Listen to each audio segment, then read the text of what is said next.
In 1986, Thomas Albrechtsen and his colleagues established the foundation of implant success criteria.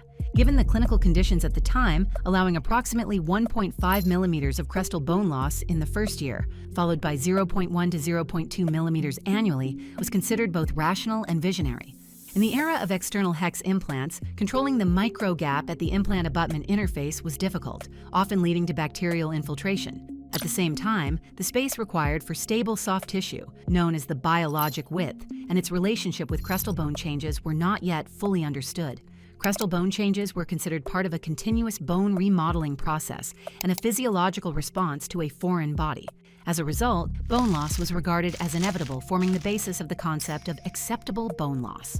Over the past 4 decades, our understanding of peri-implant tissue biology has advanced significantly. Berglund and Lindy reported that peri-implant mucosa tends to establish a consistent vertical dimension, and when the initial soft tissue thickness is insufficient, marginal bone resorption may occur during its establishment. Cochrane et al. Demonstrated histologically that biologic width forms around both unloaded and loaded implants. Quironen et al. Described bacterial pumping in the microgap of external connections, while Herman et al. Showed that interface position and microgap movement are closely associated with crestal bone changes. Based on these biological insights, implant design and connection systems have evolved. Lazara and Porter introduced platform switching, showing that shifting the implant abutment junction away from the crestal bone helps preserve it. Studies, including Caricasulo et al., report reduced marginal bone loss with internal connections compared to external designs. Nozawa and Enomoto analyzed peri-implant soft tissue dimensions, while Spray et al. And Grunder linked facial bone thickness to crestal bone changes.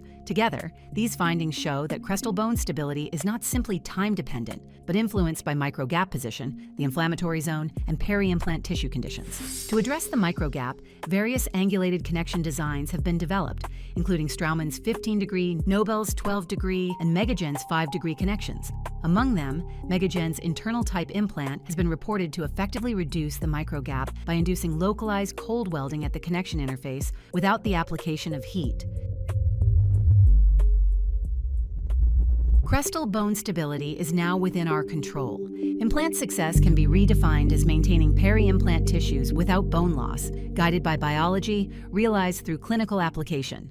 The concept of biologic width, established through animal studies by Berglund and Lindy, was later expanded into clinical application. In 2009 and 2015, Thomas Linkevicius and colleagues, through a human clinical study involving 97 patients, demonstrated that peri-implant soft tissue thickness has a significant influence on crestal bone stability.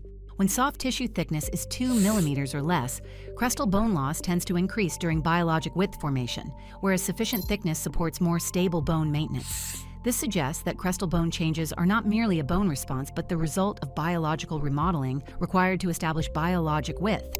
Even when thin soft tissue is augmented, bone stability can approach that of naturally thick tissue, indicating that implant design alone cannot fully control these changes. Therefore, crestal bone stability is not determined by bone characteristics or implant design, but is governed by peri-implant soft tissue conditions.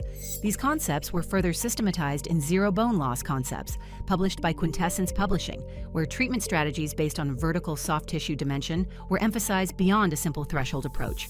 In particular, soft tissue thickness of 2 millimeters or less is considered directly associated with an increased risk of crestal bone loss, and to prevent this, securing at least 3 millimeters and clinically 4 millimeters or more of vertical soft tissue dimension allows for more predictable bone stability. This dimension represents not only tissue thickness, but the entire peri-implant tissue complex, including biologic width. Accordingly, implant position and depth should be determined based on this dimension. Implant treatment is therefore redefined as a soft tissue-driven strategy. When vertical soft tissue is insufficient, bone remodeling is inevitable during biologic width formation, making soft tissue augmentation an essential rather than optional approach. Ultimately, crestal bone stability should be understood as a controllable biologic outcome, governed by peri-implant soft tissue conditions. In summary, crestal bone loss can be understood as a controllable biologic change influenced by connection design, including platform switching, microgap position, connection interface sealing, and peri-implant soft tissue conditions, occurring during the establishment of biologic width. While earlier success criteria focused on defining acceptable bone loss, implant success today can be redefined as the stable maintenance of peri-implant tissues without bone loss. Under these conditions, crestal bone may not only be preserved, but can remain at a more coronal level, or in some cases demonstrate bone overgrowth without resorption. Implant success equals zero crestal bone loss.